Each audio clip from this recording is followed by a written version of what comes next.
If something is right in front of you, like for example, when you're driving on the road and you get stuck in traffic and there's a truck right in front of you, you don't know how bad the traffic is. You can't even look around it because it's so big. Your view is completely blocked. When something is in front of you, you can't look ahead. That's one of the things shaitan wants. What is actually ahead of you and me is meeting with Allah.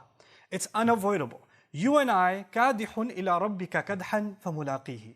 We are marching towards your master. You and I are marching towards him. It's like even if you're standing there, you're on a conveyor belt that's heading towards Allah.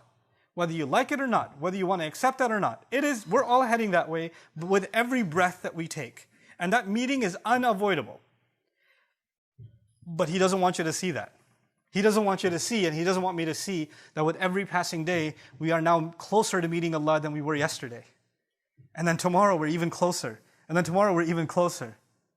All he wants you to think about when it comes to the future is not meeting with Allah, but meeting with your friends. Meeting with some vacation. Meeting up with some good times. What's going to happen this weekend? What are we doing next weekend? He wants you to think about the future with what's right in front of you, but not the long term. Not the long term. And even people, then they start thinking long term, like, yeah, I'm thinking long term. I'm thinking about home ownership. Or I'm thinking about where I'm going to move. Or I'm thinking about my future education. That's long-term thinking. But actually, Allah wants you to have even longer-term thinking, where you and I are going to stand in front of Him.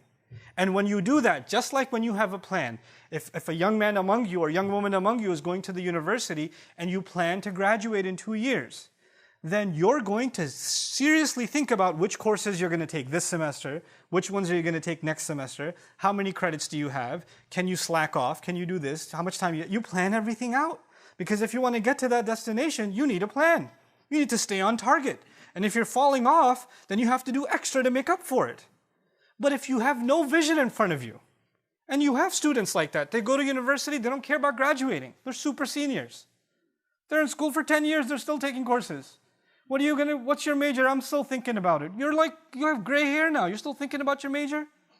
There are people with no direction. That's what the devil wants in life. He wants you to have no direction. There is no goal in front of you. And that goal that Allah set in front of us is meeting with Him.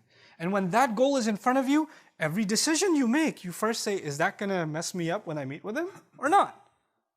I have to take Allah's questioning and Allah's meeting into consideration before I take my next step. But if He can make that invisible, then the thought doesn't even occur to me.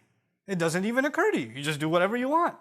The thought about Allah is gone because He attacked you from the front, blinding your view of what is actually coming ahead of us.